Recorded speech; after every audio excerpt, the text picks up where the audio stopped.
So let's begin with try to set motivation and engage in some of the meditation that we'll be doing today.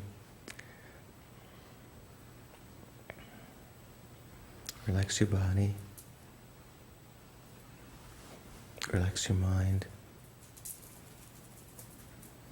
And Dorji, put down your rosary. Relax.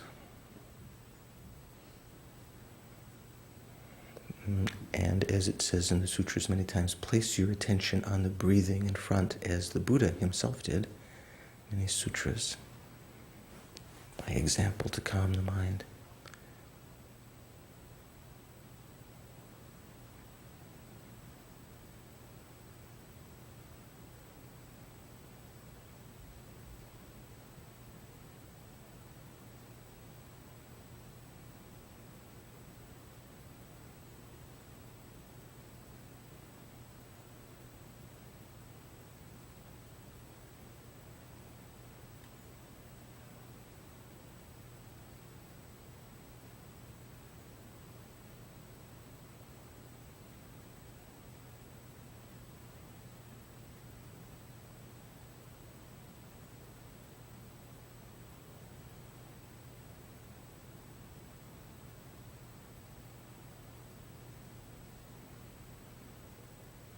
Go further than watching the breathing. Recognize when you're breathing in, when you're breathing out, and particularly at the end points. Try to keep your attention.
Notice how difficult it is even to keep your attention single-pointedly on the breathing,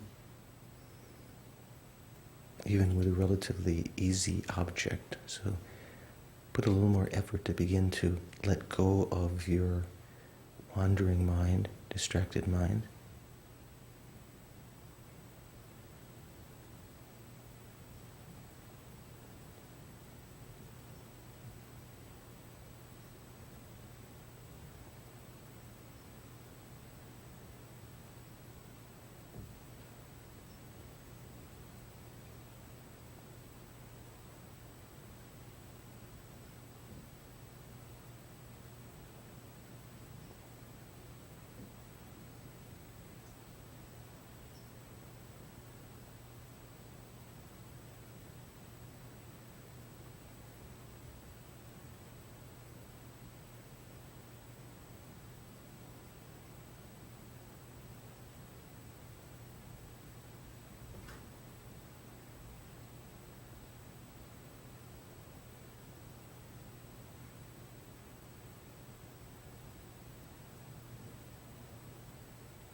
And when the mind is beginning to become a little bit settled, the respiration is becoming more shallow and subtle, withdraw your attention inward to just your heart. You can imagine as though trying to bring your consciousness down there from its usual seeming abode behind the eyes.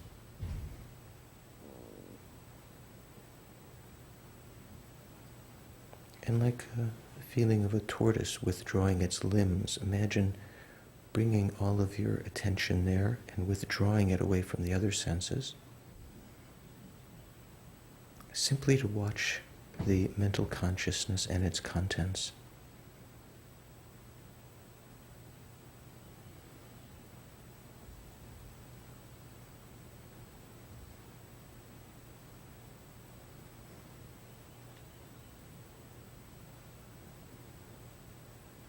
To orient yourself, you can recognize, first of all, this is the mental consciousness of the six consciousnesses. It has both primary and secondary minds, mental factors, and the aspect of the mind that's simply knowing the mere aspect, the mere entity of the object, rather, the perceptual field. This is the primary mental consciousness within which the mental factors arise.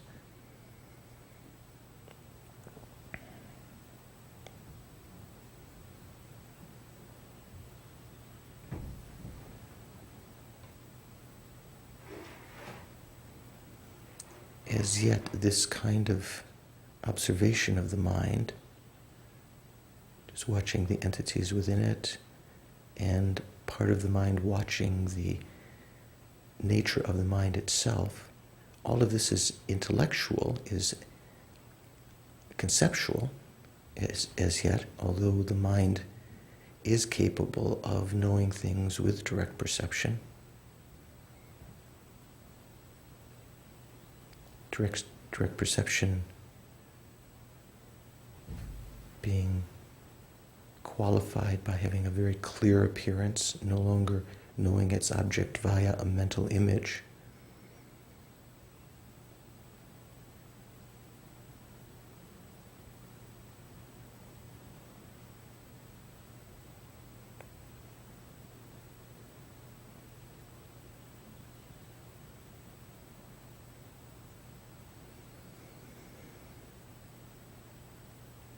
So try to let go of your attention to the thoughts themselves as though they had their own particular objects, conceived objects of those thoughts, the appearances of things. Let go of those and instead take as your primary focus, your referent object, the nature of the mind, which in a sense you might think would be clearly appearing if we could perceive it directly, but that we have to develop a mental image of, first of all, the clear light nature of the mind.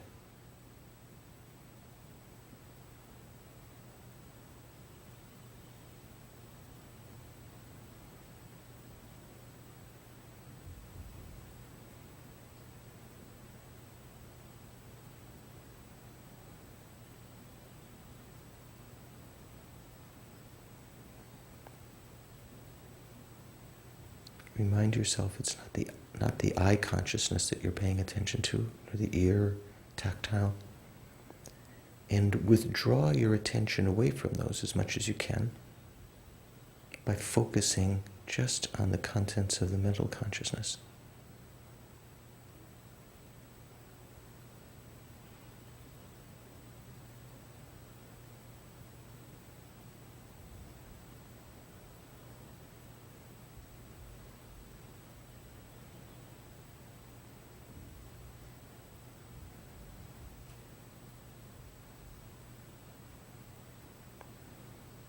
All dissatisfaction, minds of that feel dissatisfied, either because you're not getting what you want or you're being forced to experience what you don't want, separated from what you want.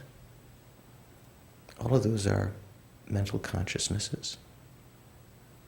So let go of their focus, whatever they're focusing on, and try to see the nature of the mind within which they're arising, like a vast ocean, a vast sky. The nature of the mind is clear, the clear light that we're talking about, the clarity having several different levels of meaning.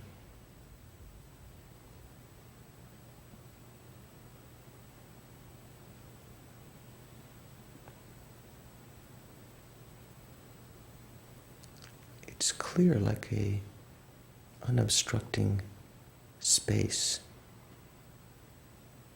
in that whatever thought arises within the mind, it can do so unimpededly, without impediment, without obstruction. And likewise can be removed. Any thought can be removed from the mind.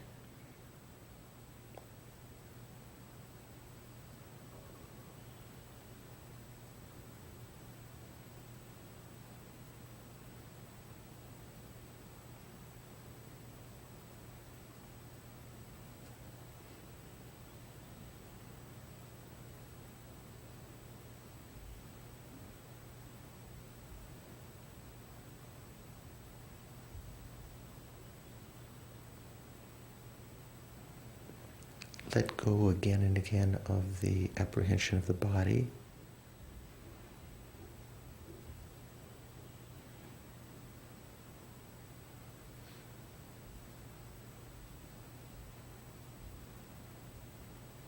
Of the eye and ear consciousness and so forth.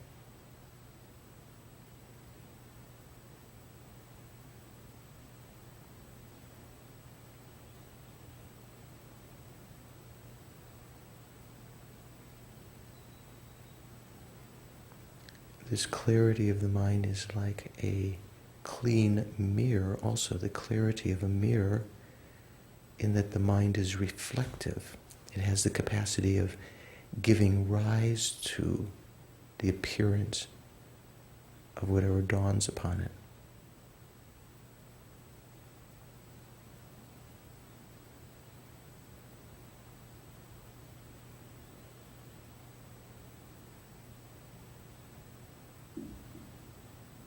Mind like mirror, mind like space, clear light.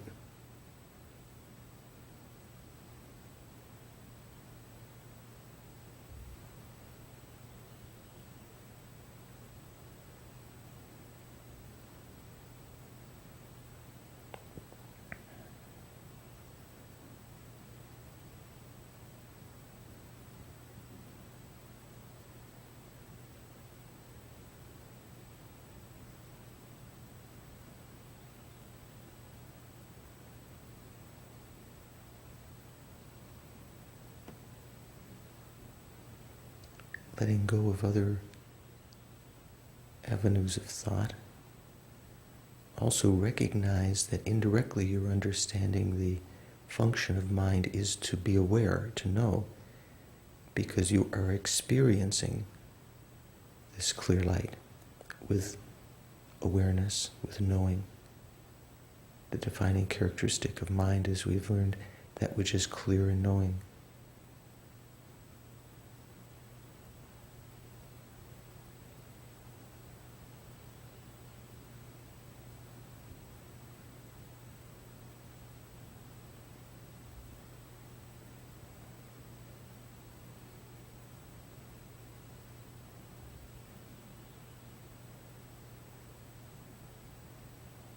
Whatever arises, even if your mind is distracted into something, recognize that has occurred within the spaciousness of the mind. Could only have appeared and been cognized if the mind were clear and knowing. And letting go of the attention to that distraction, just perceive the consciousness that apprehended it, its nature of clear light and knowing.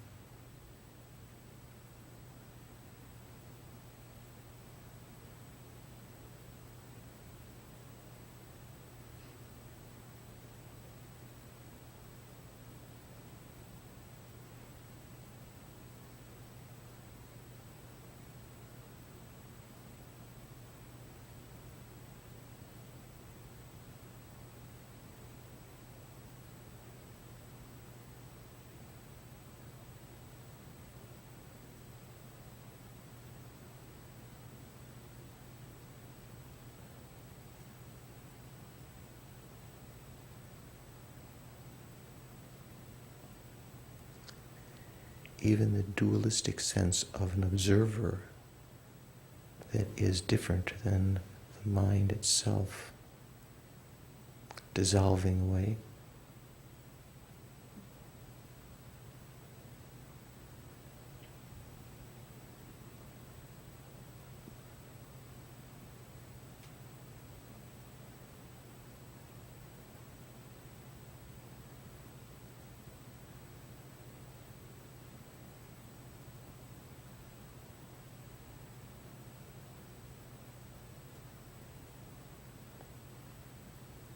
Recognize this as the conventional nature of your mind.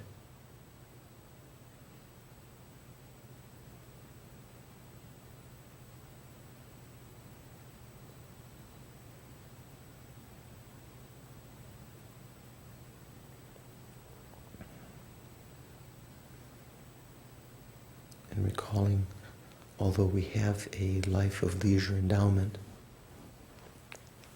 we don't often call that to mind, recognize its great value. This life that has the clarity of mind endowed with wisdom to pursue meditation, pursue the spiritual path.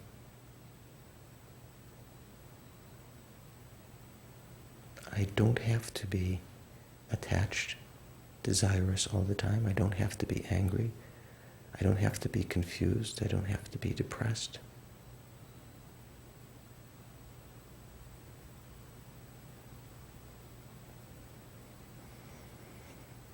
Like the great meditators of the past, the great mystics of the past, who saw beyond the affairs of this life and began to hold them as less important than their spiritual development, I can recognize the value of this perfect rebirth, its rarity, and how it's quickly decaying.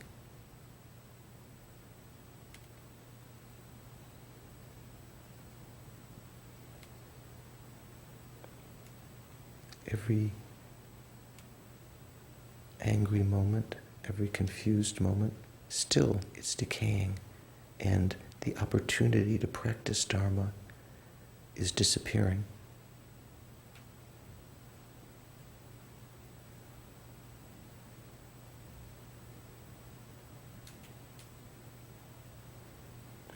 Judging by my uncontrolled mind,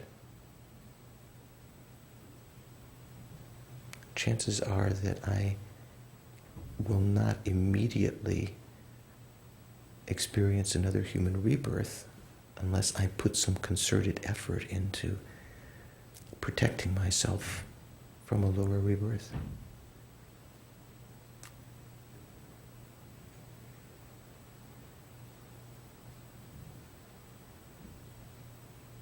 And knowing from before that the triple gem are the sole protection from that. Not money, not friends, not the pleasures that I've accumulated and have the resources for, not my fame or praise.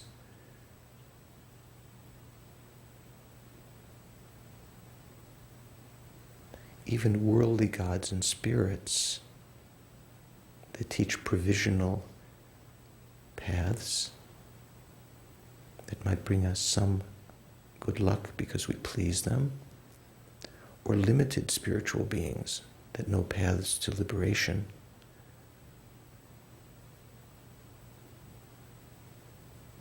are not ultimate objects of refuge.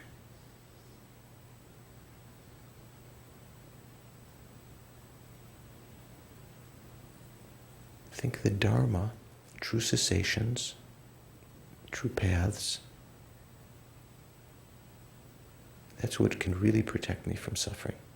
Direct realization of emptiness.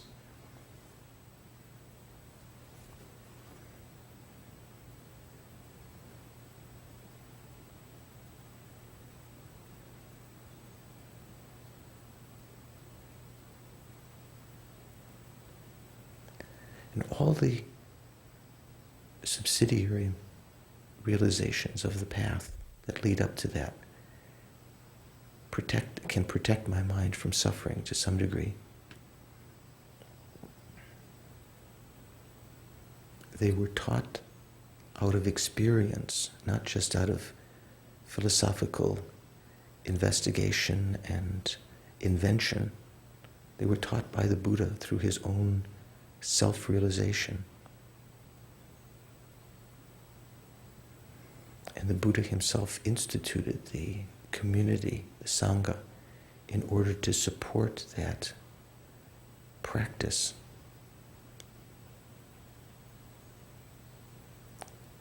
He taught his first 5 disciples, who became arhats, Arya beings first, and arhats, the first Sangha.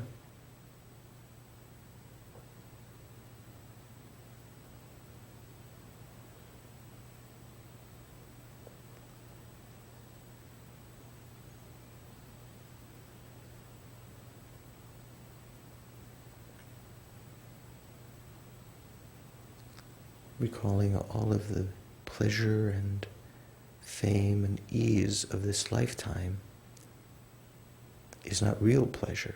In fact, it can be seen as disastrous, as dukkha, as unsatisfactory because of its illusion-like quality, contaminated happiness. The nature of changeable suffering. Even from the very moment it appears, it's not real happiness, it's merely the diminishing of one discomfort by coming in contact with something which is uncontaminated, which is contaminated, which will give rise to more suffering later as it is recognized more and more.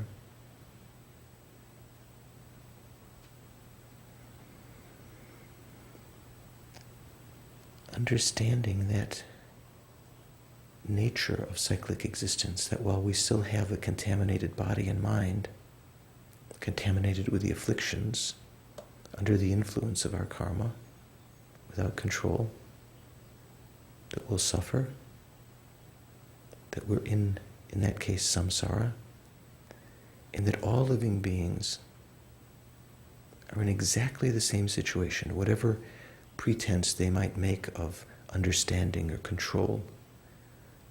Sentient beings until Buddhahood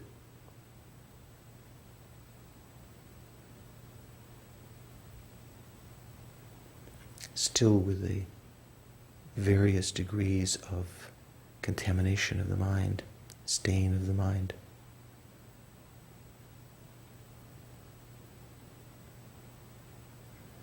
So going beyond the label of friend, enemy, and stranger, just seeing the same Buddha potential within all living beings,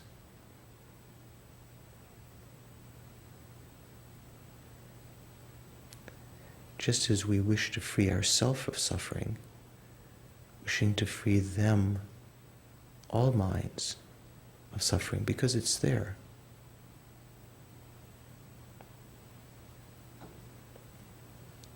I think I'm going to participate today in the special practice day, and that's very close to the moment when Buddha himself attained enlightenment, when he entered into the womb and passed into parinirvana.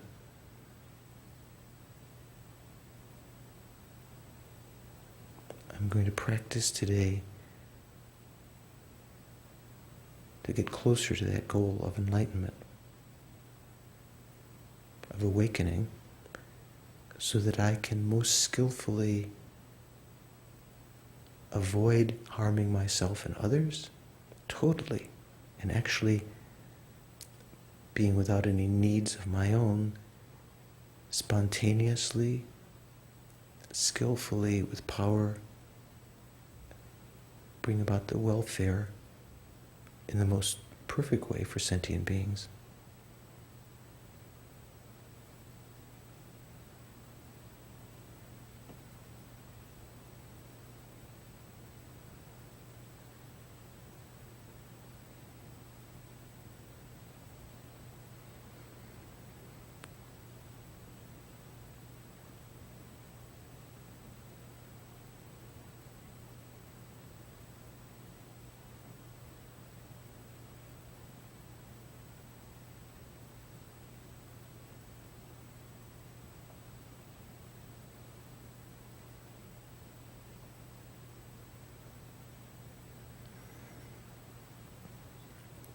And relax.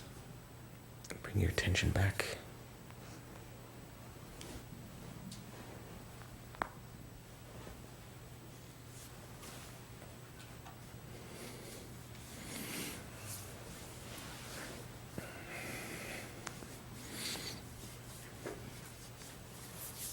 Warming up your hands. Oh, hi, Dan. There's a spot for you over here. Oma, would you like to get closer? No, you have it. Okay. You want to be out of range. I got your telephone call. Thank you. But I didn't get a chance to call back. But we'll talk. So how's everyone? Good? Good day.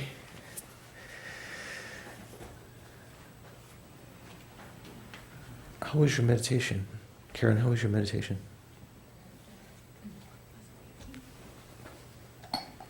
It's like it's a good trick question or something.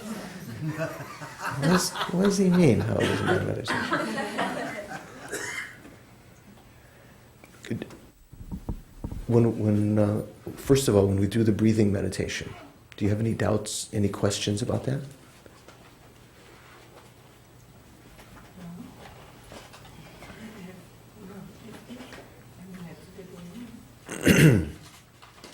Okay.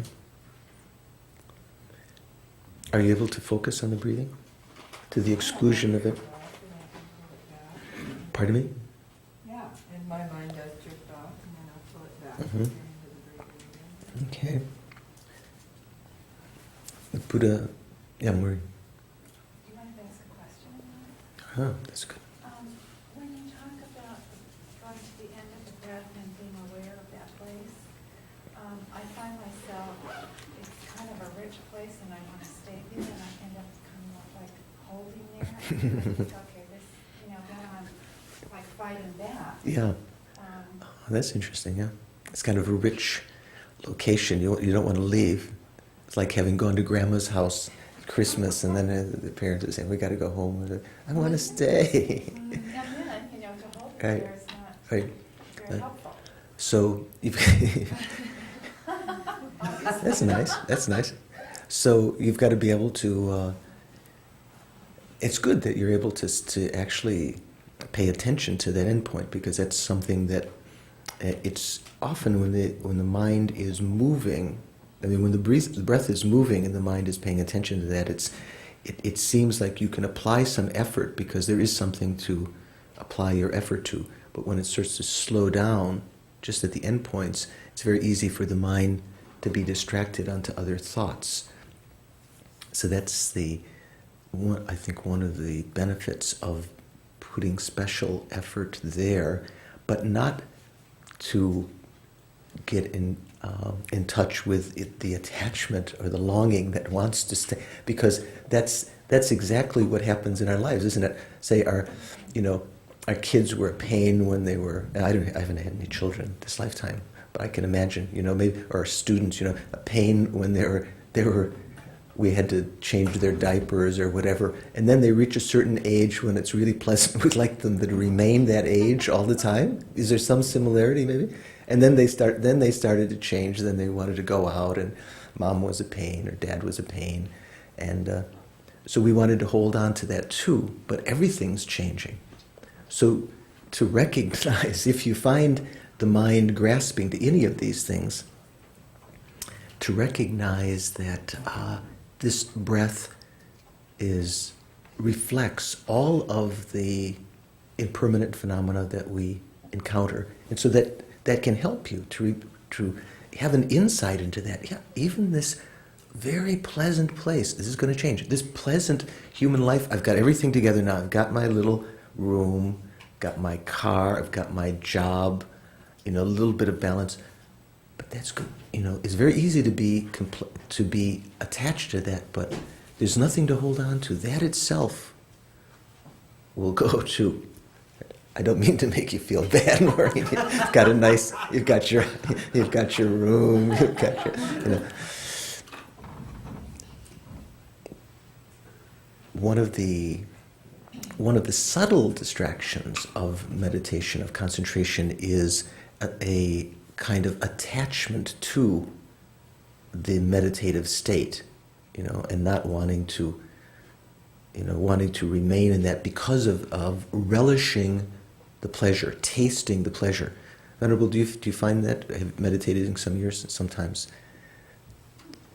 it's not that meditation that, how to say, one might say, well, that's good, isn't it?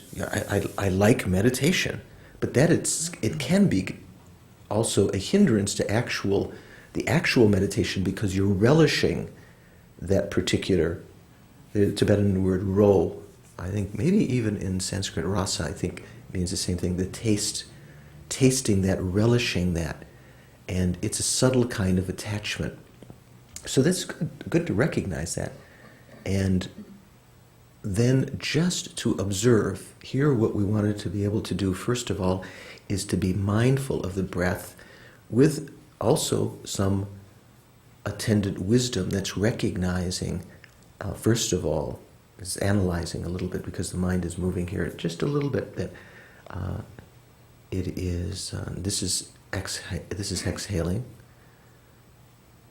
now it's inhaling, now it's just reaching the end, it's just changing. This is the point where it's subtle, it's just changing.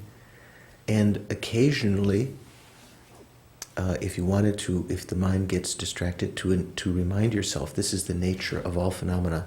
When you breathe in, think this is like giving birth, and my daughter's going to give birth. You told me your daughter, not my daughter. Your daughter's going to give birth soon, or your daughter-in-law gave birth, because you have sons. So there's some meeting with this child in a sense, and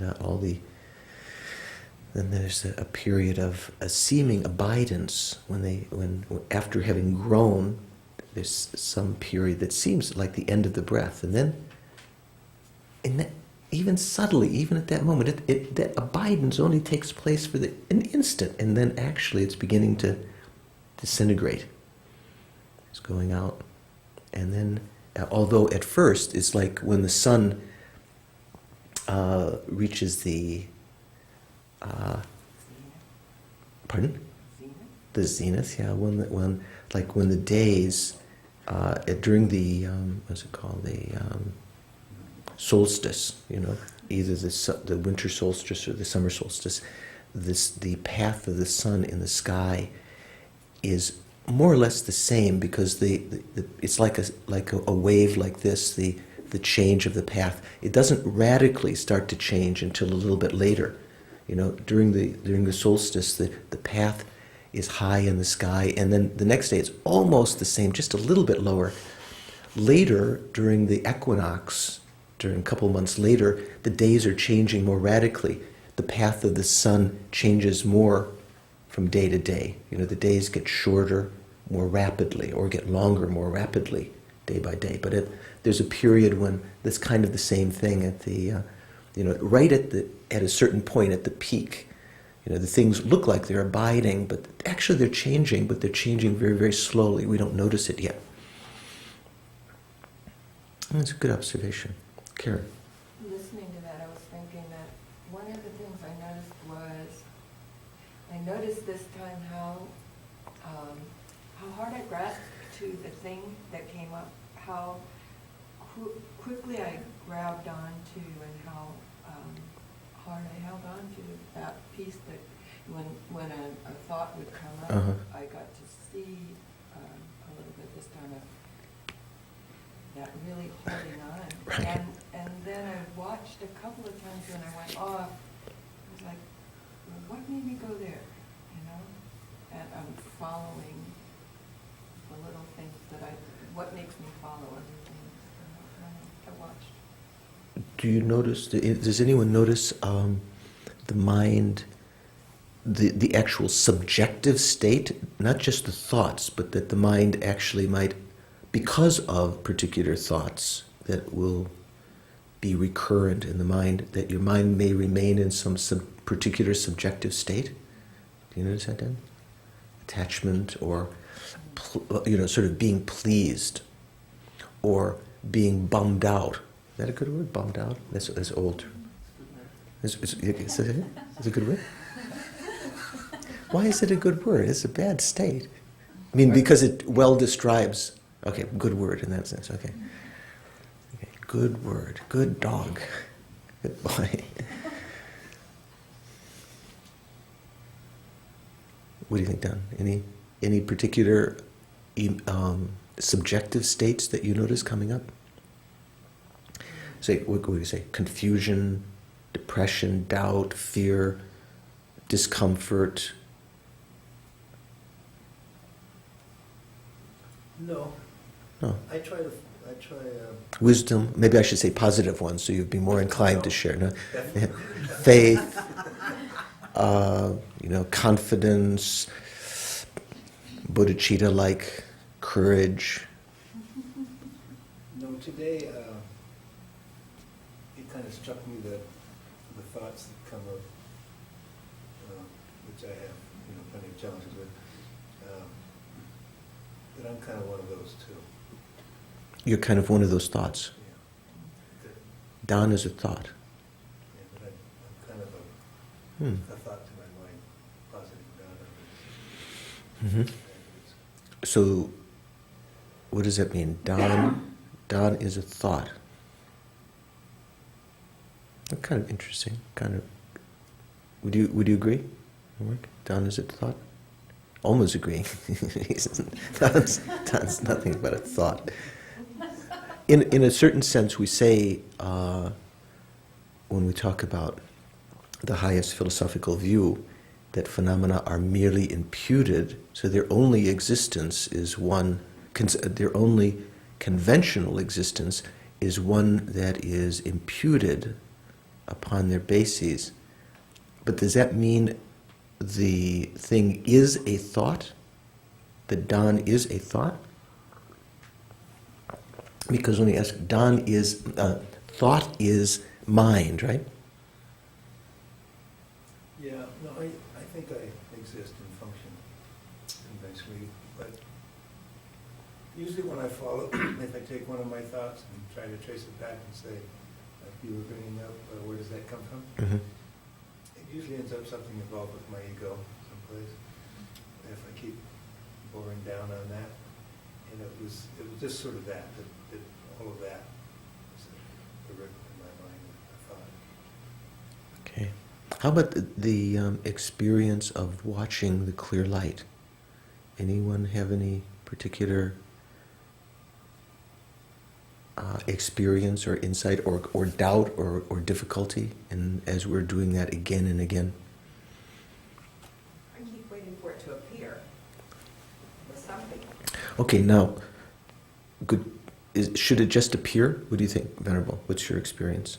We've meditated on the Mahamudra. His Holiness has taught many times, and I'll look at this, Dorjes. Right behind him, he's bending down. So.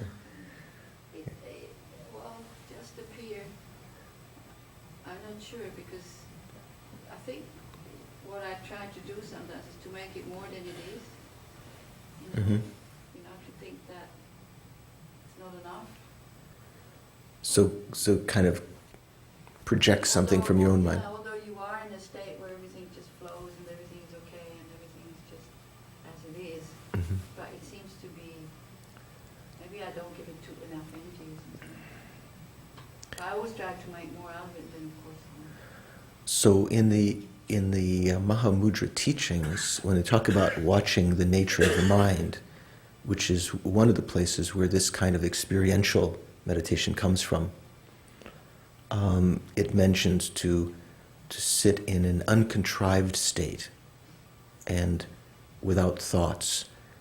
And so, first of all, without contriving, as Venerable is saying, without making it more than it is, but in a sense, what we have to recognize, and through study of Lorig, I think you can recognize what we're recognizing first of all is not the actual clear light nature of the mind. What we're developing is a mental image of that through observation, through observing that the thoughts can come and go. And in the same way that a person in a darkened room would develop some kind of, even though it's dark, they move their hands around, they develop some kind of mental image of the obstacles in front of them, or there's something furry over here. I'm not sure if maybe that's an animal. I'm not sure. After a long period of time, they might recognize that this is flowers. Of course, over a long period of time, it would get smelly or something, so they'd know. But developing a mental image. Have you ever watched the movies, kind of the old, the Steve McQueen movies about being in prison? How do you say? Was it? Papillon.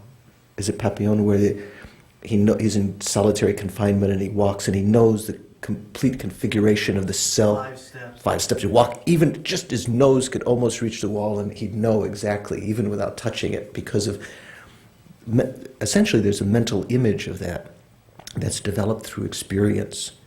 So, although you don't want to contrive the mental image, at first maybe we do contrive. You just think of the mind as space, so that at least that's some help. But later to let go of that and just try to experience, first of all, just without any contrivance, any kind of projection of your own mind, what is happening within the mind, and to notice that different thoughts arise. And through the teachings about the mind, to recognize these thoughts could only arise if the mind is unobstructing. And one begins to develop a feeling for that, the unobstructed nature for the mind. It has no boundaries, it has no configuration, it has no color. And those observations of its non-qualities, in addition to whatever qualities it does have, one starts to develop a mental image of the mind, this space-like quality that you're focusing on. And when any thought arises within that spaciousness of the mind, that mental image that you're developing, your mind gets distracted by some thought, you can start to see that as actually affirming that clear light nature, because of the fact that it is appearing like a face appearing in a mirror. And this reaffirms to you, and as soon as that arises, instead of focusing, as you can train, instead of focusing on the objective thought,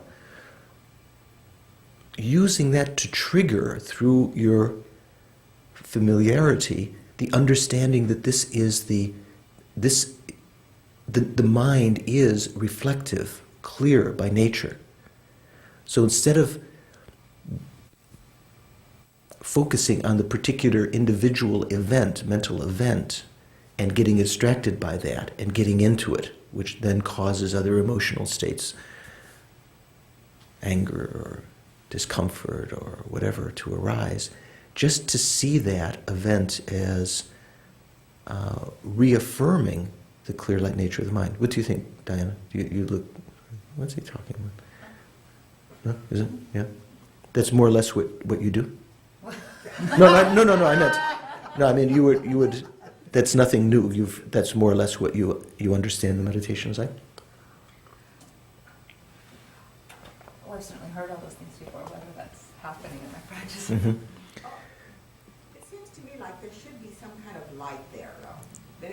I'm actually waiting for this light, or something, because it says clear light, it says, I keep looking for this light, instead of this darkness, I keep expecting something to happen there that's, I don't know, maybe a revelation or something, but I keep expecting something to open up there that is a clear light. I don't know. Maybe there's some light there when we talk about, the same word clear light is also used in the esoteric teachings, in Tantra. And even without going into details of that, it is mentioned at the end of the death process that as all of the gross mind absorbs, the subtlemost mind is very visible, manifest and visible, and that the nature of that experience is one of luminosity and clarity, like the light of dawn just after sitting on a little hill just at dawn, before the sky has been polluted with the color of the sun. And the sky is completely clear of other dust, like in the rainy season. After the monsoon, all the dust is gone from the air, as though you could see forever, that kind of feeling. So that's the kind of luminosity. It's not like something blaring, blaring there or fluorescent. Well, Robert Thurman says that, when in the clear light, you look for the brightest light, like a strobe light or something like it. You want to have the brightest light.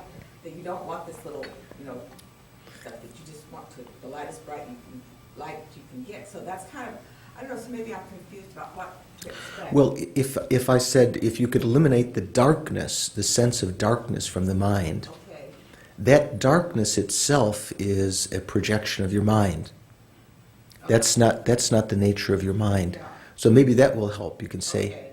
what the mind, this darkness even, this is arising within the clarity of my mind, like a clear space. And let go of the darkness and see if you can perceive just the fact that the mind has to be reflective and unobstructing, and what we say, clear light, in order for this darkness even to appear. So just to let go of that again and again. Okay.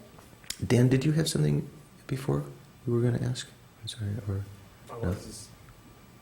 What you were saying before is, for me, I just seem to get, I get a sense of space, but it's so filled with things. When I try to meditate, it's like my ego just goes crazy. Mhm. And there's all this activity there.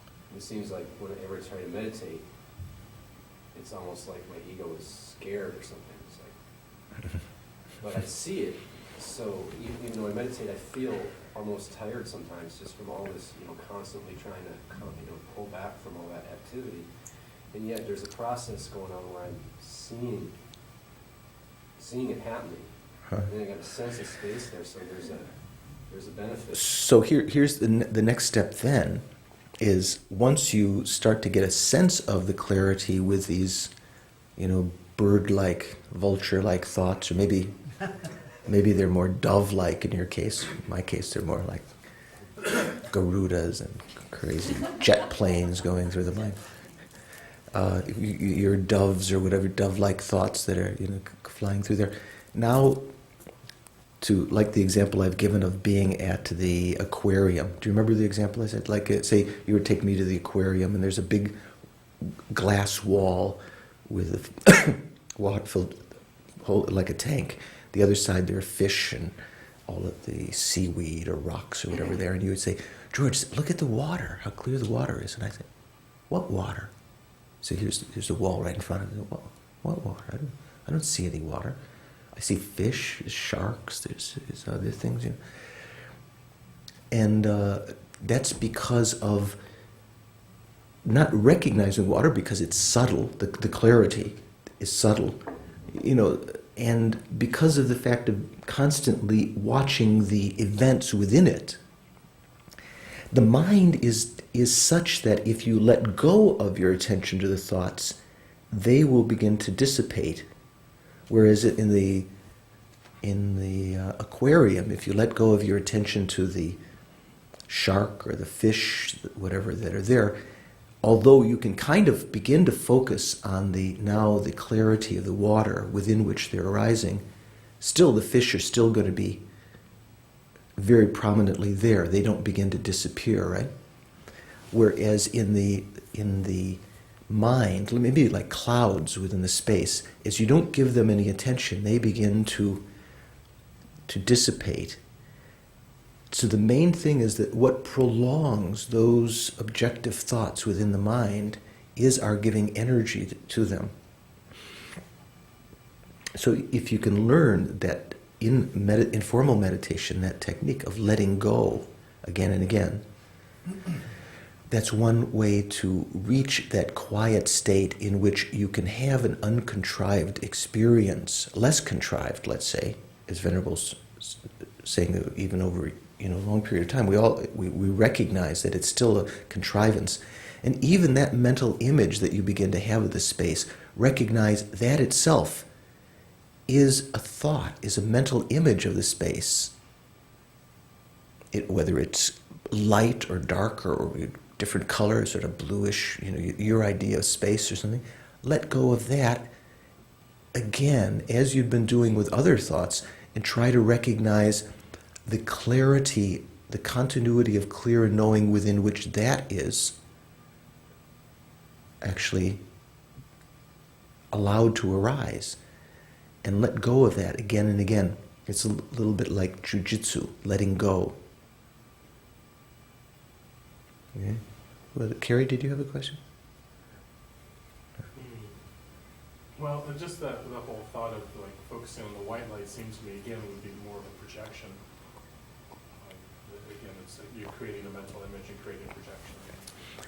If you're thinking of light, so the meaning of light here is something that is the sense of the clarity of the mind. When it's called that which is clear and knowing, it doesn't, in that definition that we have in our text, consciousness, mind is that which is clear and knowing. The word is selwa. It's not clear light. It's not like, or it's not light, ose, or light rays, or something like that. It actually just says clear. And there are different levels of meaning of that, both even within the sutra tradition, we've talked before, and in the tantric tradition. So one of the meanings is just the conventional nature of the mind as being unobstructing, like space, clear.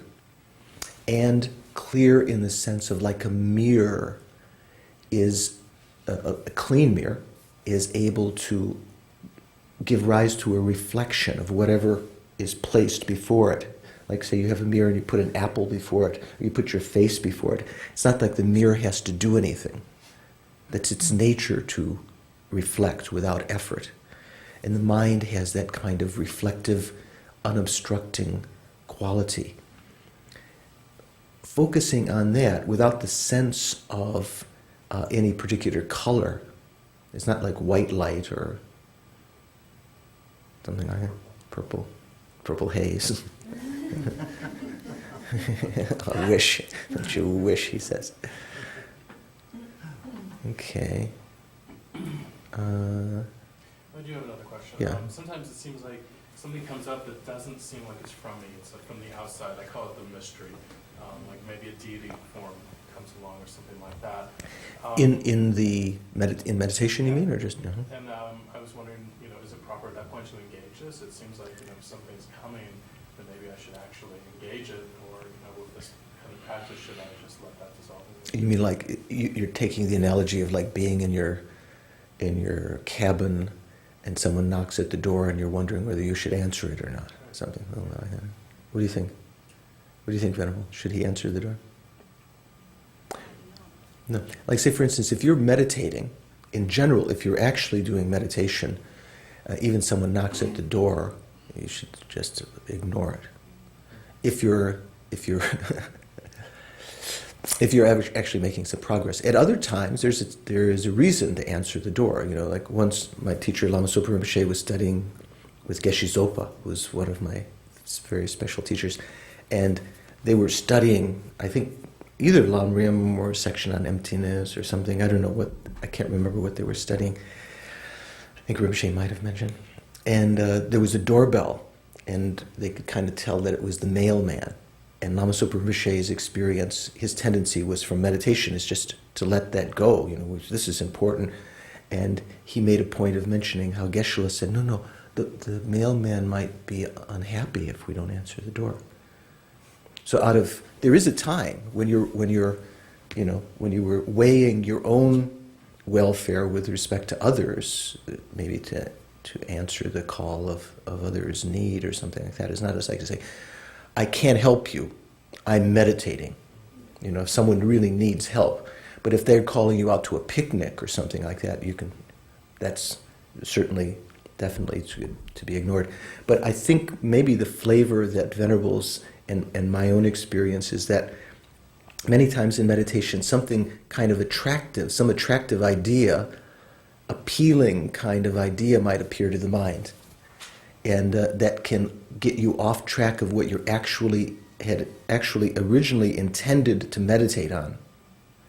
So that should be left. It's said in the teachings that if you're meditating on Shakyamuni, even if Tara appears, you should say, goodbye, Tara. Just concentrate on Shakyamuni. Or if you're watching the breath and something else appears to your mind, like the ultimate can opener.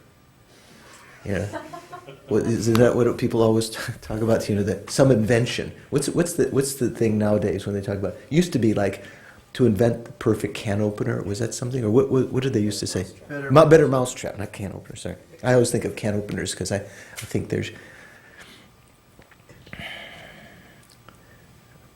Let Dorji do his thing here. Did you put the same one in again? No. Okay. Just my. No, it wouldn't work because it's at the end. So he's already rewound them. Yeah, the ultimate mousetrap. Or, you've got some idea how you can solve this problem in the middle of your meditation.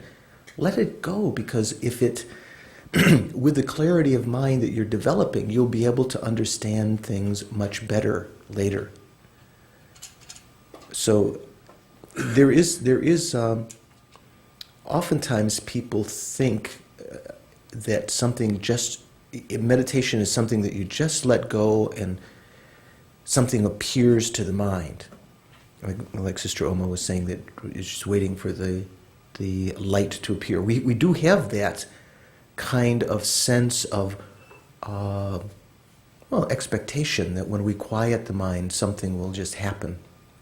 Here, I don't believe when you're actually meditating that's the main experience.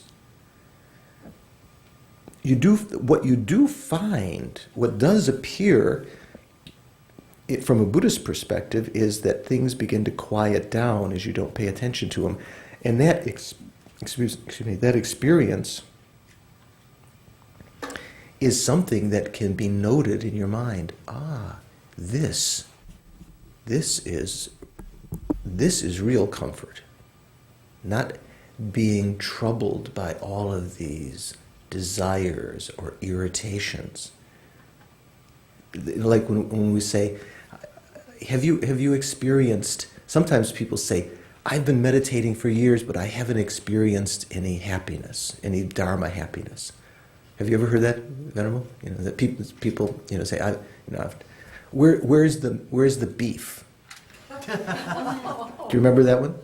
What was it, Mondale or something, or with Ronald Reagan many years ago? There was that it became a TV commercial. was it a TV commercial? Little lady. Oh, okay. Wendy's. And that she was there was like some criticism of where this was of McDonald's. It's like there was no substance there, right? So I don't mean to offend anyone who's vegetarian, but this is just an example. Where's the substance?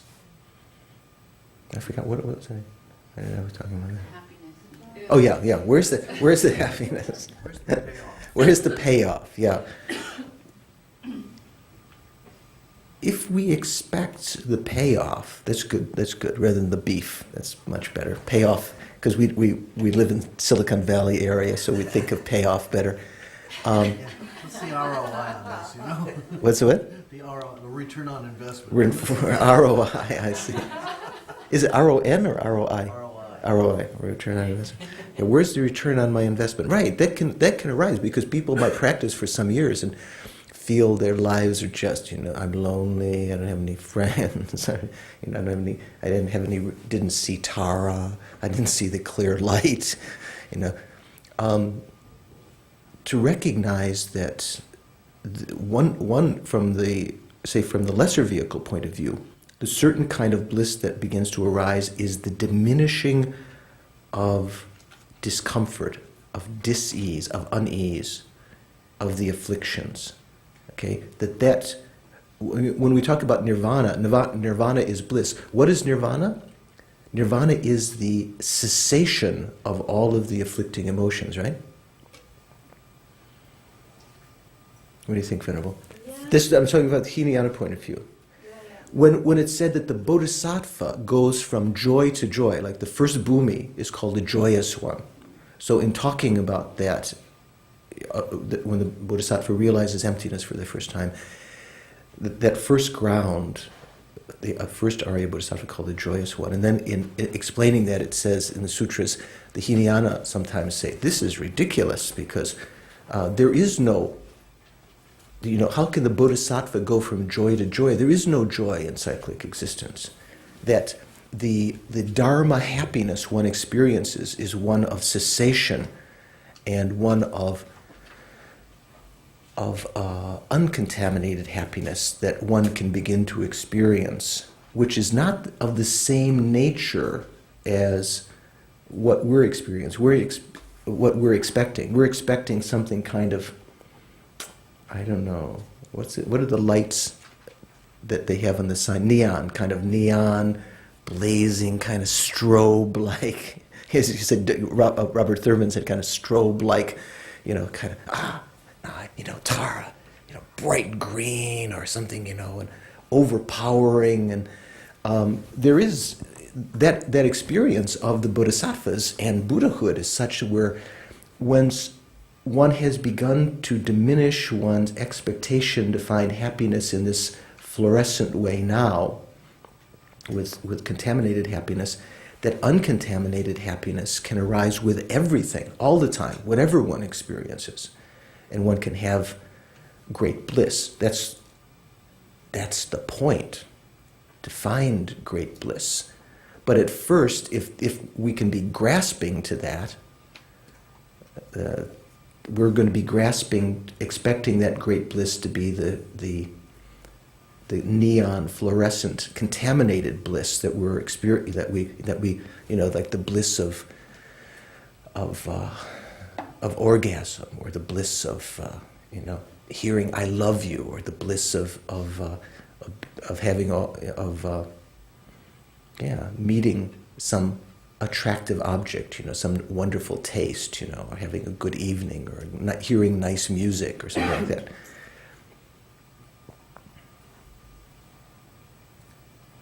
So, my understanding is that at first one has to have a certain amount of contentment and satisfaction to start recognizing things are getting better. My mind is becoming less chaotic. even if it seems like it's more chaotic, because you're focusing inward and you start to notice the chaos that you didn't notice before, actually you can feel content that things are, I'm on some path, that things are beginning to quiet down. And that itself is the first stage of Dharma happiness. From the Hinayana point of view, that's the main kind of experience of the nirvana. This bliss of nirvana is one in which, like say for instance, you had a lot of bills, a lot of worries, and suddenly you get everything, someone has come and helped you to pay off your bills, you've cleaned up the room, everything is neat. There's a certain feeling of satisfaction in that, isn't it? It's not as though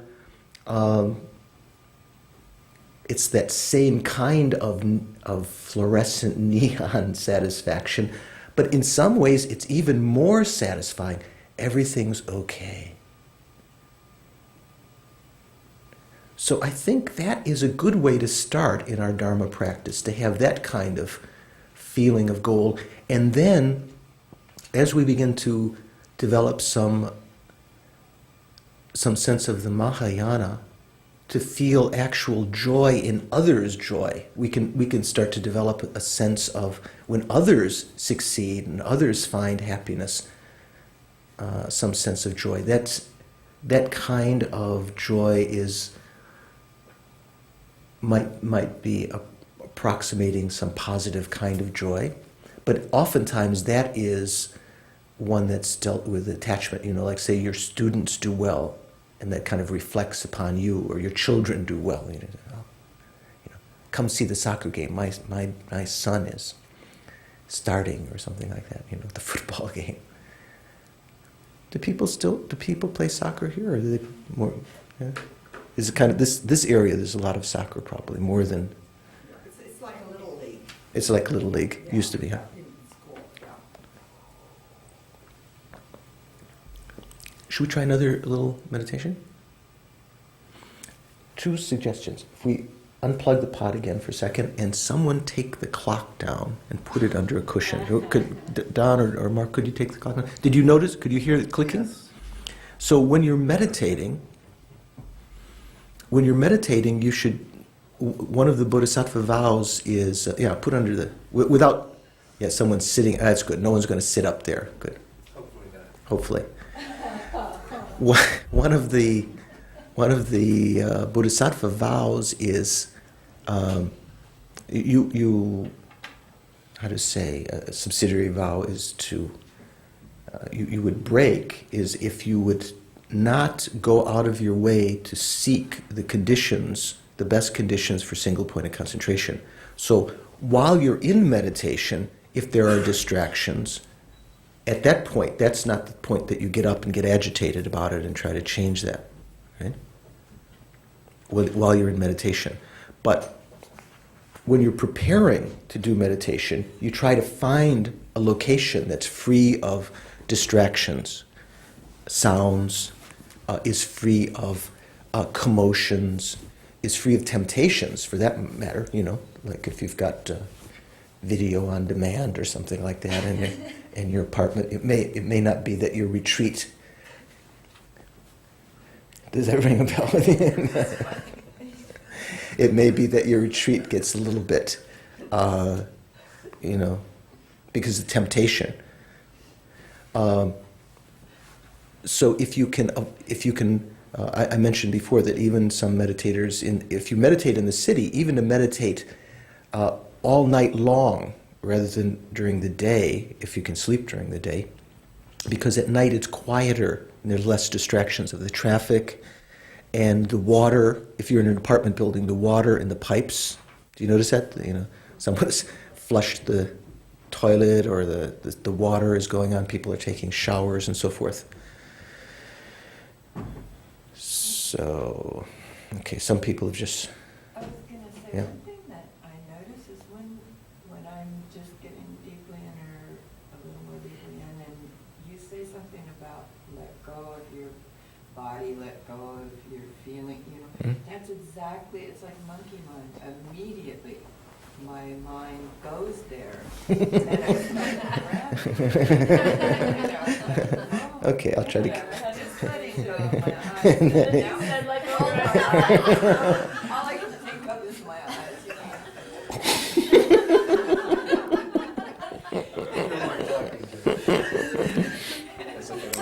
When you meditate, of course, I'm sorry, I have to do the best I can, and I don't know everyone's mind, but you're absolutely right. When you meditate, you have to be your own moderator.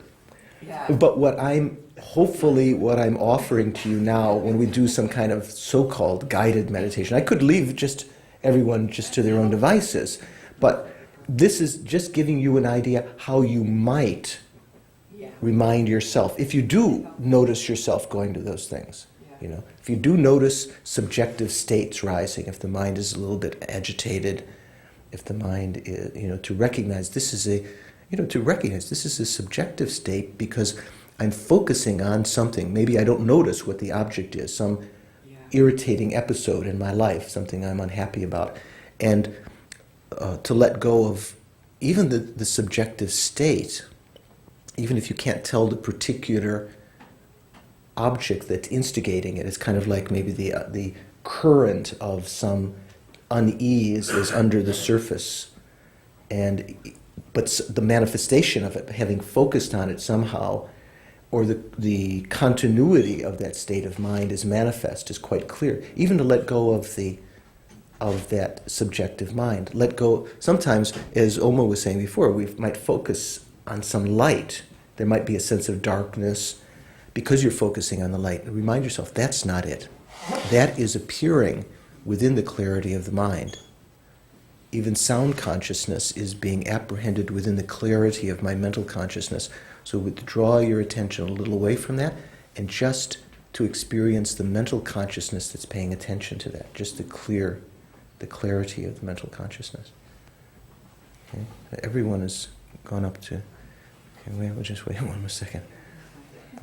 Any before we start again, any... Yes? How does this relate to what we have been studying? We've been studying the main definition of the mind is that which is clear in knowing. Okay. And so this is relating to that on one level. This is also practice day. And so, supposedly practice day. And that means that we're trying to do some application of what we've been studying. So now, as we go on, we're going to be talking about the 7 ways of knowing, try to observe that in our meditation. But here we're trying to get a little more experience of this meditation, get more clear that our understanding of the definition of mind does have some relevance. It's not just some philosophical, this is the position of the Buddhists or something. It's something that we can actually recognize within our own awareness, and that it does have a sense of guiding us. This is what we try to recognize, the clear and knowing nature of the mind. Maybe in a sense, the knowing, the awareness, is something that is indirectly known because you are knowing it. You're not focusing on knowing, you're just focusing on the clarity. But you recognize that you knew the clarity, so indirectly you're knowing that the mind is that which is clear in knowing. Well, let's try again.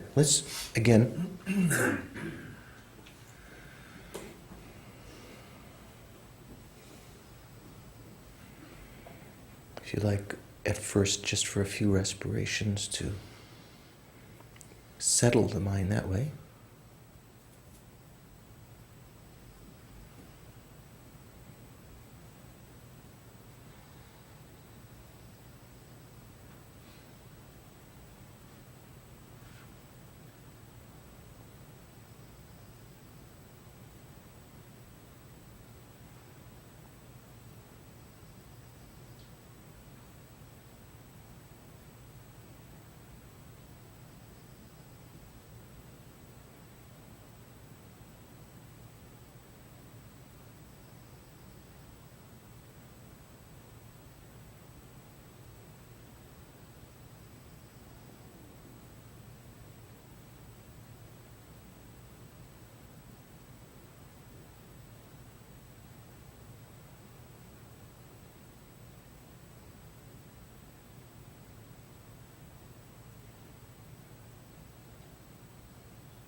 And when you're ready, bring your attention just to the mental consciousness.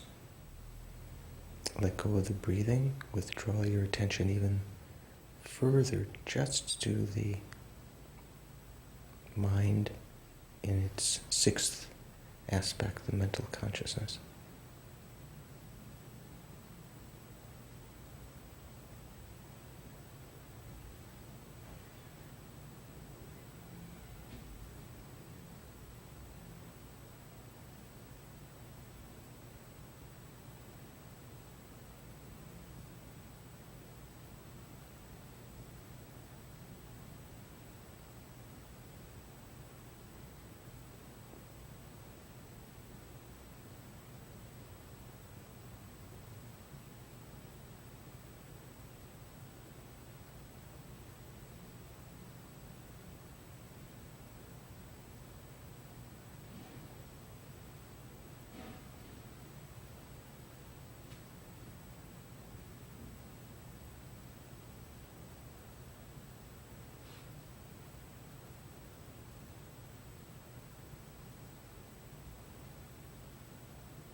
Letting go again and again helps to prevent the contrivance of your mind, the projection of your mind, even whatever image you have of the mind, let it go.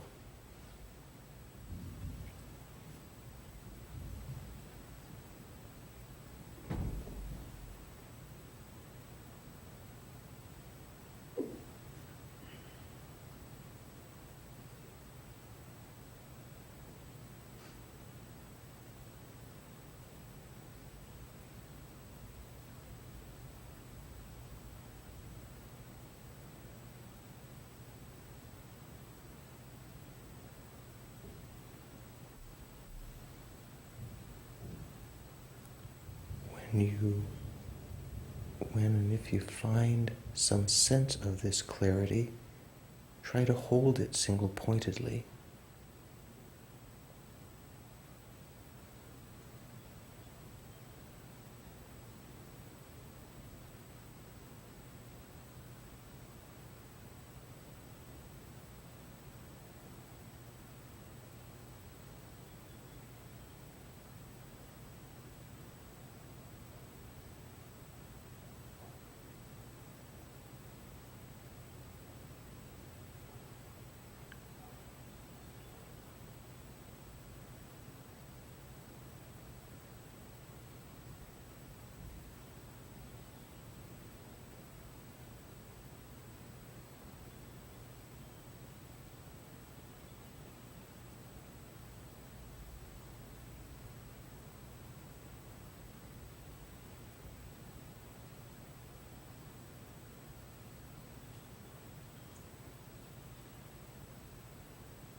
Even if distraction comes, to see that as like a cloud within the spaciousness of your mind, reaffirming the clear light nature, the clarity of the mind.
relax again.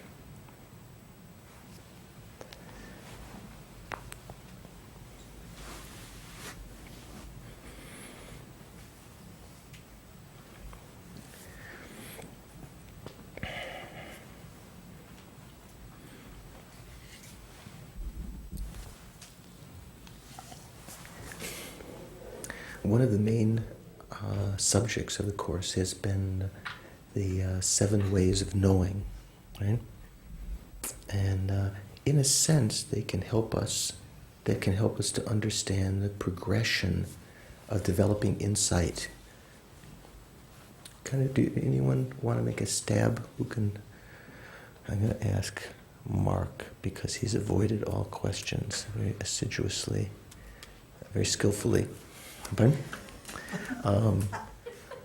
In going from a wrong understanding, how could one trace, in terms of these 7 ways of knowing, how could one trace a progression from that to a perfect dynamic understanding, let's say, of emptiness or selflessness? Are you just asking for definitions of it? No. How would one progress, say, in one individual, one sentient being's, from a deluded state of knowing, wrong way of knowing, up until a perfect realization, in terms of these 7 ways of knowing? If I understand your question correctly, first step or the first stage would be, just using myself as an example, that I believed everything existed concretely, inherently outside, from its own side, which would be considered a wrong view. Okay, so that in of the 7 ways of knowing, is one of the 7 ways of knowing called wrong view?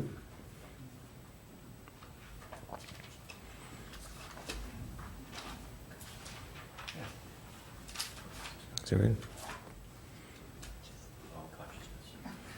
Wrong consciousness. Wrong view is more limiting. A wrong view is a wrong consciousness, but not all wrong consciousnesses are wrong views. So here, of the 7 ways of knowing, the kind of category that covers enough material, enough objects of knowledge, you might say, enough phenomena, that these 7 can be said to encompass all ways of knowing. We'd have to say wrong consciousness. Okay, so you start with wrong consciousness. Wrong, in this case, say wrong view. Then, how would you progress from there? Would you have direct realization of emptiness? Would that directly dawn from that? I suppose it's possible, but not likely. Not likely?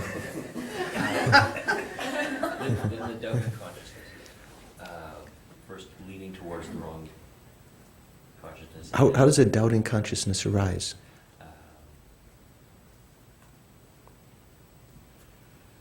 One just by naturally might have just assumed everything was truly existent, and one day without. Well, maybe it's not. No, through learning, through inference, from another. From hearing or studying or something. In other words, a doubt might be generated in one's mind. In fact, we might not even address at all the fact that things are not the way they seem. Our world is very much predicated on that. In fact, it's predicated on a super extent.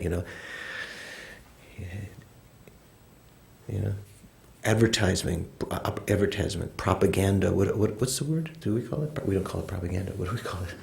Advertisement, publicity,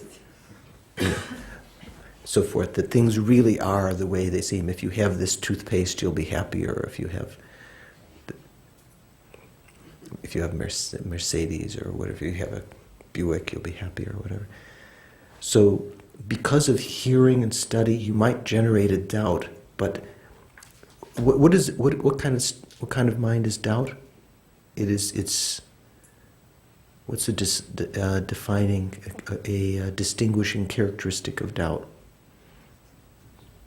Two-pointed. It's two-pointed. Has it come to has it come to a conclusion? No. No, because it's two-pointed. If it had come to a conclusion, it would be kind of having, maybe like the wrong view that you said before. That was kind of one-pointed. So here, maybe the person now is a little bit vacillating around that because of the having heard something else and has a doubt. And at first, the doubt could be very, very small. Maybe one's only heard something, maybe in a spiritual teachings or something, leaning in, as you said, in the wrong direction. Then over time, if you got familiar with that, then continue. Then what would happen next? Then the other half of doubt, where you're leaning towards a correct consciousness. So you would jump immediately there. Well, obviously. I'm not sure. No, I don't think one would jump, but there would have to be a phasing in. So would you ever reach a midpoint where it was kind of equal balanced? I imagine. There might be some point. There would be some point where you're. Well, as in any pendulum, at some point you get whatever that word is. Yeah. Back. That word, right? Whatever that is. So there would be equal balanced doubt, and then a doubt, as you said, doubt leaning in the right direction. What would be what would characterize that kind of state? Do you think?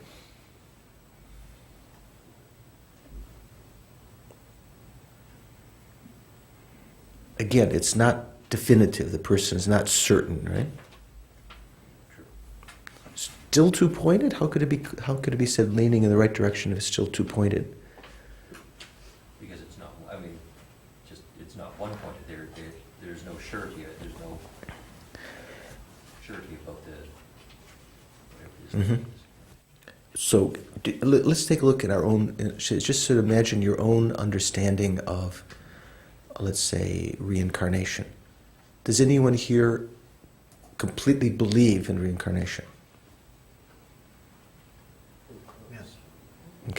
Okay. So you said yeah. He said pretty close. You're better. You believe in reincarnation. So could we call that a correct belief? Because would Buddhists call your understanding a correct belief because Buddhists ultimately believe, accept that reincarnation does exist. So is your understanding a correct belief? It's my correct belief. So I'm not trying to No. take credit for your correct No, belief. yeah, that's a correct. Is that correctly? Now, would anyone have a doubt about that?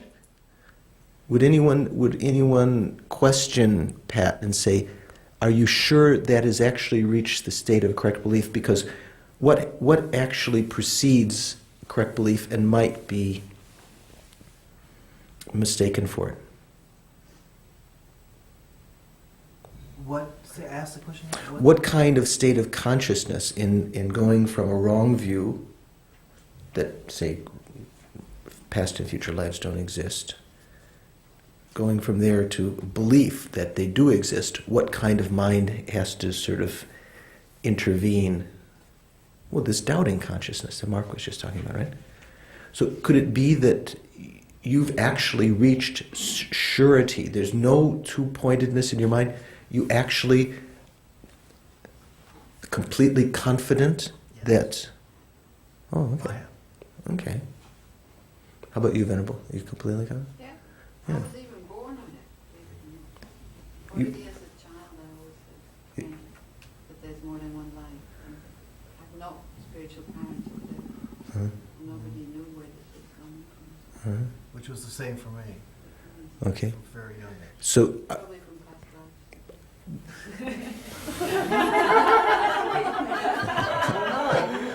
maybe? You mean there's a doubt? Now, wait a second. If there's a doubt, maybe that's not yet a correct belief. Definitely, you're sure it has to be because of past lives, because any kind of insight like that, that's not the insight that other people have, is it? Not that everyone has. Who would admit here to having some doubt? I would say I have some doubt. Yeah. Sometimes it rises in the mind because of because of delusions, because of not being familiar and so forth. Many Dharma practitioners say, even some people, some so-called Dharma practitioners don't accept the existence of past and future lives. I think it's a condition of being a Buddhist, though. A condition of being a Buddhist? What do you mean, a condition? It's one of the beliefs of being a Buddhist, that you accept past lives and future lives, or because of karma and cause and effect. Or you can't be a Buddhist. I don't think so. Do you think that's true? Can you be a Buddhist and not believe in past and future lives, Venerable? Difficult. Well, there's some people who believe that you can. Steve Batchelor nowadays, right? Have you read some of his books and things? So there's a kind of a school of thought that would argue that. Certainly from a Mahayana point of view, certainly even from a Hinayana point of view, and the Mahayana point of view, it's considered one of the four seals of, let's say not one of the four seals. What are the four seals? All compounded phenomena are impermanent. All contaminated phenomena are suffering. All phenomena are selfless and empty. Nirvana is bliss. This is the bliss. All your problems solved. Yeah. This is called the four seals. So it's not inherent in the four seals exactly, is it? But it's considered to be holding that there are not past and future lives is considered to be a wrong view that can hinder the practice. That's definitely true. But how about like Steve Batchelor or other people's position that doubting consciousness, what does he call it? The something to doubt. What was the name of the book? The hope to doubt or something like that? The will to doubt. Do you know there was some book that he wrote? You can't up to a certain point, then somewhere along the line you've got to make some kind of decision. I mean, you can't go on doubting for the rest of your life, or else you're not going to make any progress. You just, Well, some people's position is if you can't perceive that, you can't come to surety about it. But I think you can come to some surety, even if you don't have a direct realization of that. There are different kinds of ways, through familiarity over some time and through that kind of continual practice over a period of time. But would that be still doubting, but with the right? Yeah, leaning in the right direction? I'm not sure. What do you think? You have to have a direct realization in order for it to be... Wait. You have to have a correct direct realization? You have to have a direct realization in order for it to be completely not doubting. What do you think? To go beyond doubt, for it no longer to be doubt, do you have to have a direct realization? From our point of view of this class, what would you say? No. You can have correct belief that is no longer doubt, because doubt is characterized by a vacillation, so even if it's a little bit of two-pointedness of mind. Correct belief, or we could use different words, assumption or presumption, correctly assuming consciousness. If one has correct belief, it seems that there's still a possibility for doubt to come back later. Whereas if one has a direct realization, you're not going to fall back into doubt. Right. Is that right? Seems that So you have to have a direct realization for the doubt never to arise again. What about an inferential cognition? I think it might still be possible for doubt to arise. So if you have a direct realization of past lives, there'll never be a doubt again in your future lives that past lives exist? I don't know about future lives, but I mean in this life, in the life that you had the realization, it's probably... What do you think, Venerable? Let me ask Venerable, if you develop single-pointed concentration, is it possible to fall from that this lifetime? If you develop this lifetime, is it possible to lose that this lifetime? Yeah, it said that's not that unusual. Sometimes people might actually develop shine, shamatha, and then fall from that. if you develop clairvoyance that remembers past and future lives, past lives, let's say, remembers, on the basis of developing Shine, is it possible to fall from that realization, to lose that clairvoyance this lifetime? Yeah, if you've lost the Shine. So once you'd realized, you'd actually remembered your past lifetimes, it's possible to lose that direct realization. I'm not sure that, and certainly we have had that in past lifetimes. We've developed numberless lives in the past, clairvoyance, although maybe very, distant between them. You might say, no, I've never had that. But from a Buddhist perspective, we've been in world systems when we've actually practiced the worldly path and developed clairvoyance. And if my feeling is that if that were a stable realization, we should, no one should have doubt about the existence of past and future lives. But I think that we can fall from that. So even having a direct realization of that is not a cure. Maybe this lifetime, if you have direct realization and you still have not degenerated that's quite clear. But even if you have even if you've had an inference, even if it's intellectual and you haven't had a direct realization of that, I think that also can lead to absolute certainty. And that, because that is a realizing consciousness, right? There's no doubt any longer. I think Geshe Darge used to say, until we become Buddha, there might still be some doubts. But certainly realization is going to help to eliminate doubt. So we've gone from wrong view to doubting consciousness, and then try to investigate the demarcation between doubt, leaning in the right direction, and correct belief. Then what would be the next step in solidifying realization? Let Mark off? No, Mark one more time. What would be the next step after correct belief?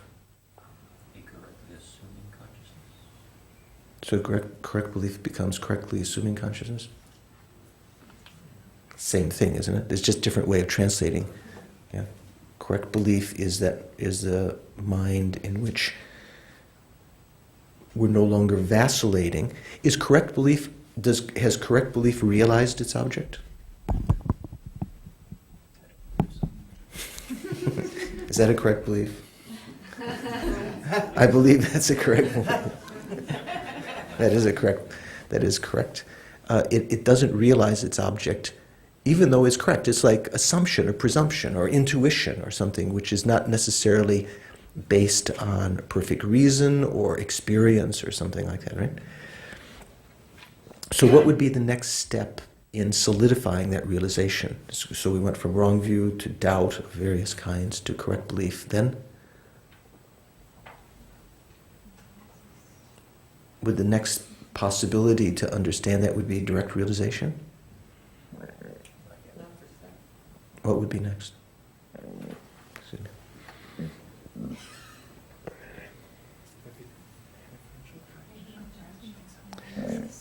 Excuse me. So, you're getting too many hints here, okay? Well, no, I'm not getting them, I'm asking. Okay, you're asking. You're not getting them voluntarily. You've been sending out feelers, kind of, help me. Yeah, an inferential cognition, right? Of the 7 ways of knowing, inference would be stronger than correct belief? Couldn't you have a doubt if you had an inference? You could doubt your logic or something? You could. Dorji says yes. Well, under the regular definition of inference, but talking about based on a sign. Yeah, well, no, what we mean by inferential cognizer here, it's a mind which has realized its object. It's not just a mind that states some reason. Sound is impermanent because it's a product. It's actually realized the 3 modes, that the well, we could summarize it, because all you need is really the property of the subject, that the subject is the sign, right? Let's say sound is a product. Sound isn't permanent because it's a product. Sound is, you've realized that, either through other inference or through experience. And the pervasion, the forward pervasion, that all products are necessarily impermanent.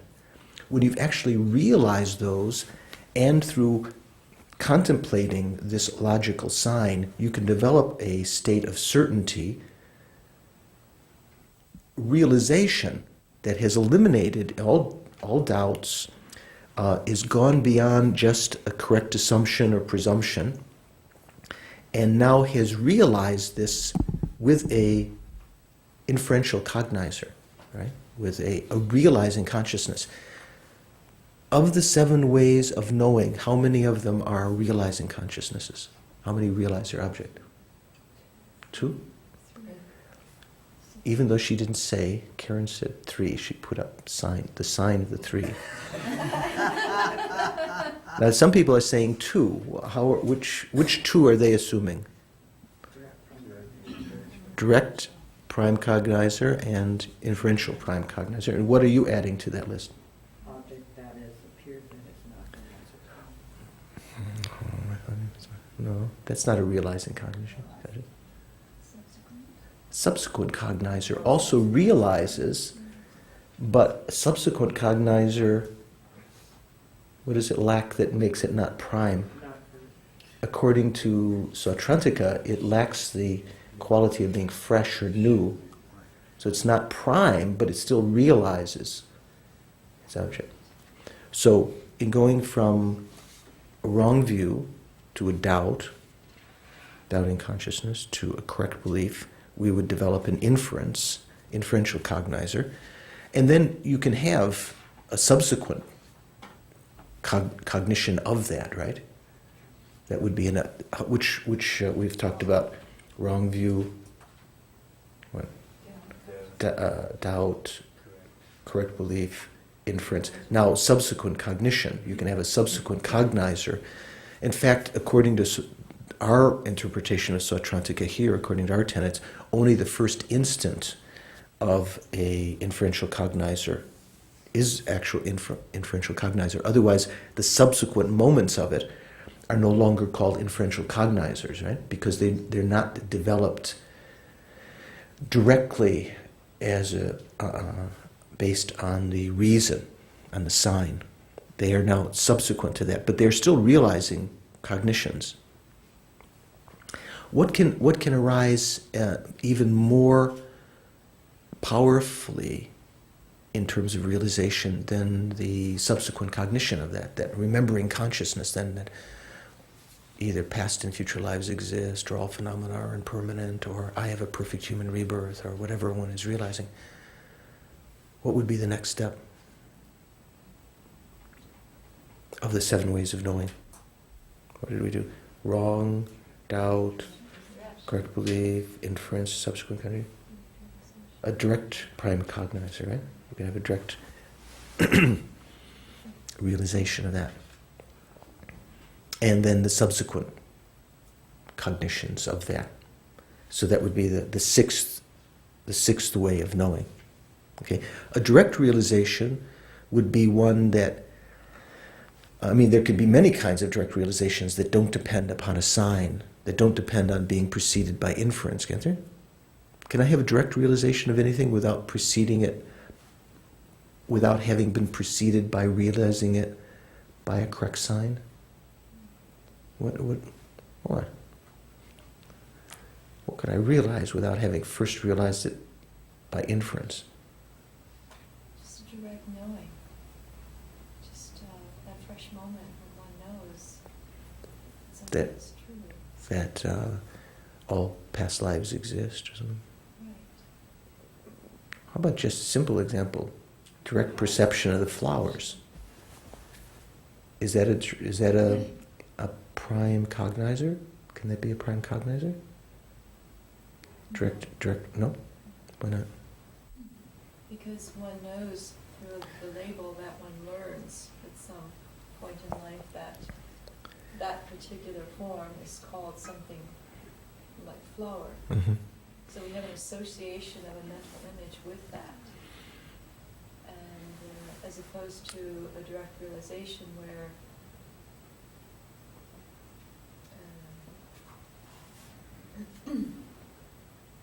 it's a sudden moment, it could be a sudden moment of just knowing that's a flower, which without ever having experienced. Can I have a direct, isn't there something called I direct perceiver? Yes. And of the divisions of I direct perceiver, isn't one of the divisions prime cognizer? Yes. And subsequent and inattentive, right? So I can have a prime or a valid direct perceiver of the flowers with my eye consciousness. So I don't have to, it doesn't have to be preceded by an inference. Flowers exist because something. Actually, what kind of direct perceiver has to be preceded by an inference, an inferential cognizer? What would be the object of such a direct perceiver that we couldn't have perceived it directly initially? We had to precede that by an inferential cognition. Remember, there are three kinds of phenomena: manifest phenomena, hidden phenomena, deeply hidden phenomena. Hidden phenomena are things like subtle impermanence, the existence of past and future lives, emptiness, selflessness.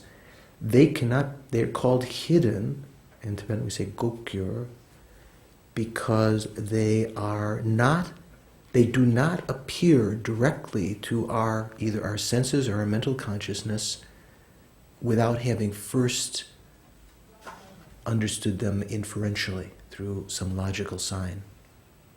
There's some phenomena like that, right? Do you remember this? Mark, do you remember this? I don't know. No, actually I don't. So there are three kinds of phenomena. Actually, we just say two. We say manifest and hidden. And hidden is, you could say, is divided into ordinary hidden, superficially hidden, and deeply hidden. Okay, so you could say two or three kinds of phenomena. If we say two, the way that we can know manifest phenomena initially is through direct perception. Manifest phenomena are things that we can perceive with our senses directly, without the need of any intermediary logic or something. You just see the fire, you taste the tofu, you see the rose, these aren't roses, what are these? Yellow flowers. Yellow flowers. Thea, you know all flowers, don't you? What are they? You're our gardener? I'm not sure. I think it's a type of iris Iris. or orchid. Or all good? Or orchid. Orchid, okay. I think it is an orchid. Some kind of orchid? I think it's an orchid family. It's Alistair Is that an orchid family? Yeah. Alistair Mary. Ah. Glad you said that. I would have thought that was some lady's name. Or someone on the BBC or something like that. Alistair Mary now reports the news. Yeah.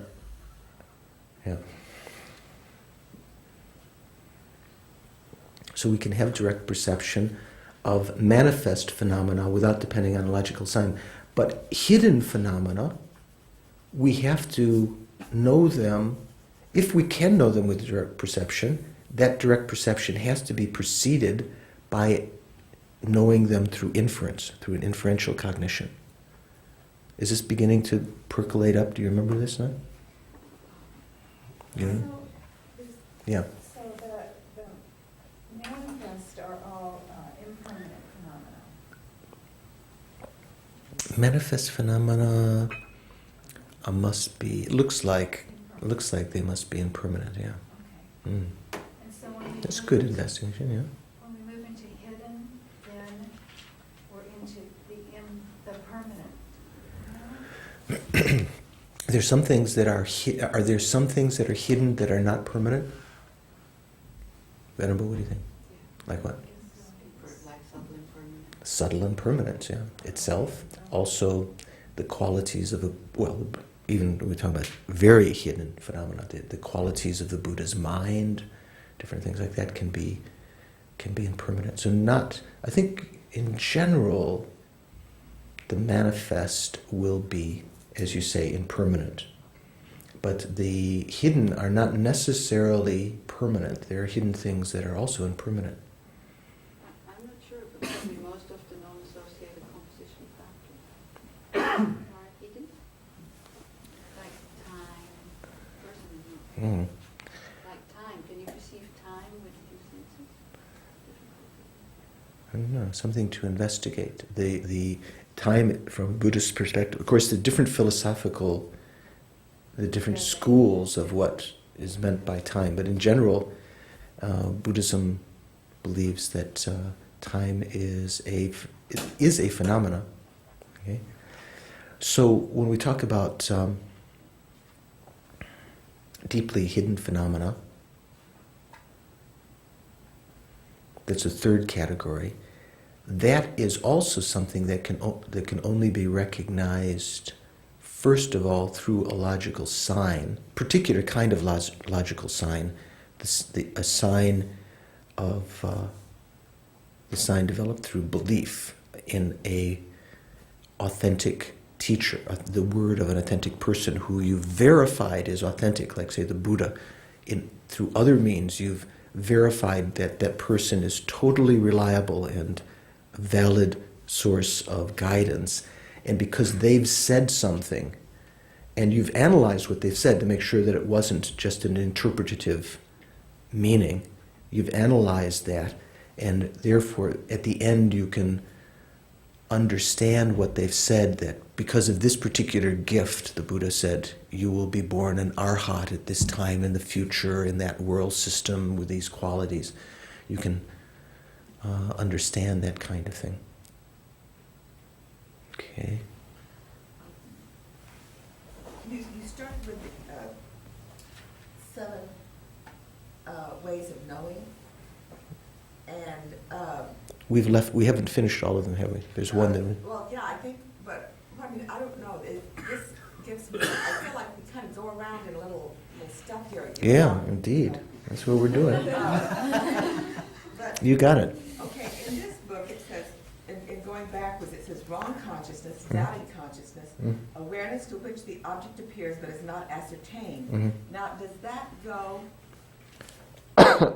with what?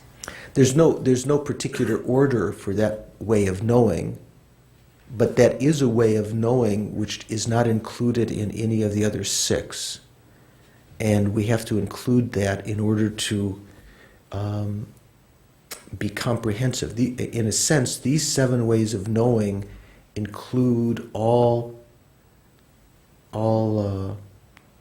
awarenesses. Okay, so is that the non-conceptual way? Because you said that there's 6 that are conceptual, or do I have it backwards? No, I didn't say conceptual. Are 6 of them? Are these 6 conceptual? No. Direct prime cognizer is not conceptual. Okay. Some of them don't have to be. Subsequent cognition doesn't have to be conceptual. Wrong consciousness doesn't have to be conceptual. Doubt is conceptual. Correct belief is conceptual. And what am I leaving out? Inference is conceptual. But how about awareness to which an object appears but is not ascertained? Is that conceptual? No. It's not conceptual. So there's 2 that are definitely not conceptual: direct prime cognizer and awareness to which an object appears but is not ascertained. That would be called an inattentive perception. So in going from a wrong view to a right view, we go from wrong consciousness to a doubting consciousness, leaning first in the wrong direction, equally balanced, leaning in the right direction, then to correct belief, then to... Now, is correct belief the same as correctly assuming consciousness? Yes. Okay, that's... Or presumption, different ways of translating that, to what? to inferential cognizer. Then we have, can't you have a subsequent cognition of a correct belief? Yeah. Subsequent. Can you have a subsequent cognition of a correct belief? Diana? Why not? Because subsequent cognizers still realize. Correct assuming consciousness doesn't realize. Correct assuming consciousness doesn't realize. So it's not, you can't call that yet a subsequent cognition. You can only have subsequent cognition of an inferential cognizer or a direct perception. Is a subsequent cognizer of a direct perception conceptual?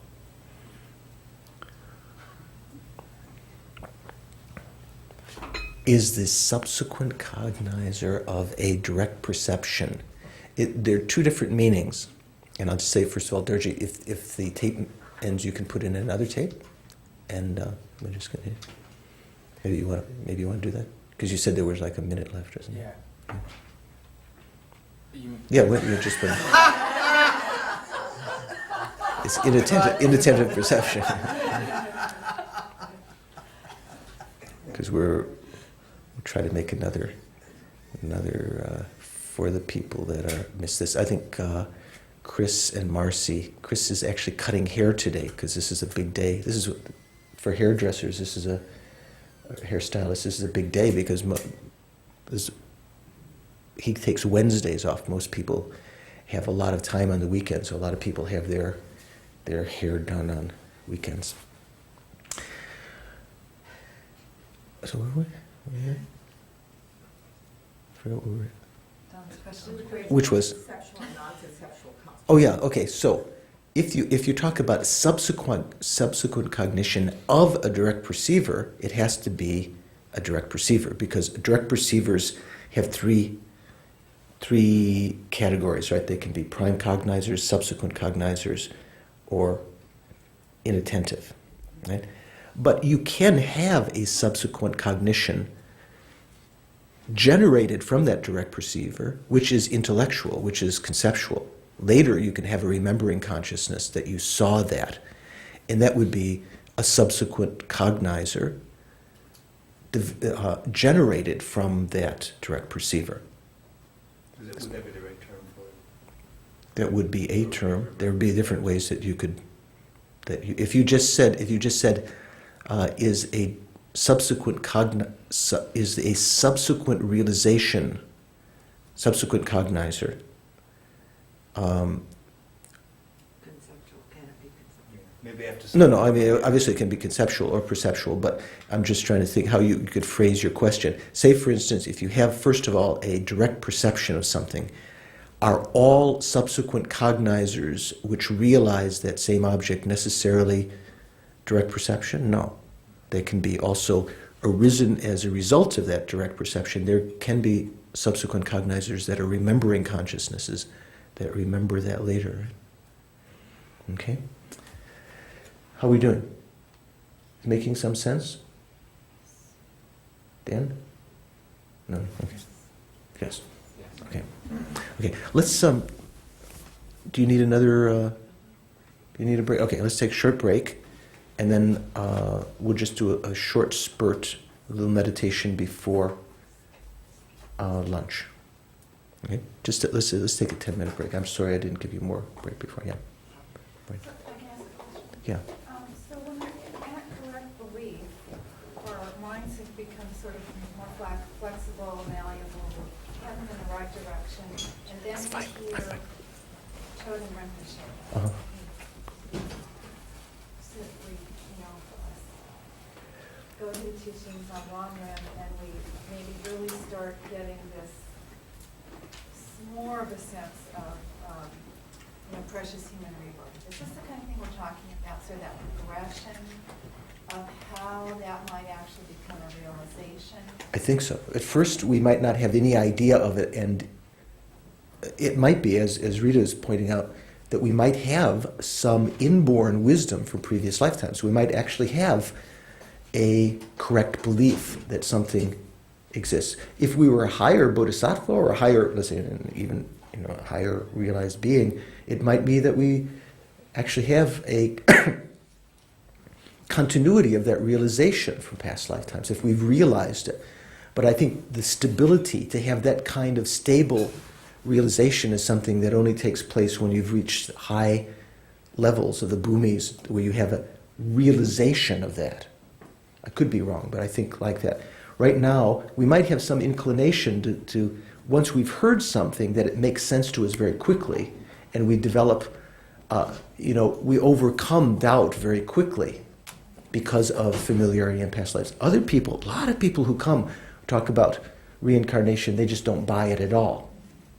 Can be that they completely. One of my roommates from college lives in San Rafael, up at the other side of Marin County up there. He won 2 Academy Awards for music in The Right Stuff and Amadeus. He did the music, won the Academy Award for the music in Amadeus, the Mozart movie.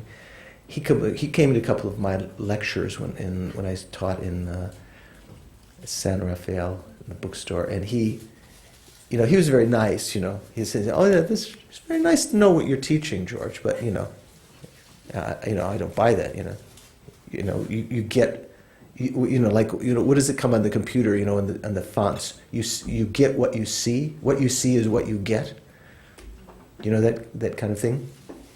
On the computer, that's one of the things they try to how to extol certain kinds of computer programs because it will reflect what you actually print out. Otherwise, it might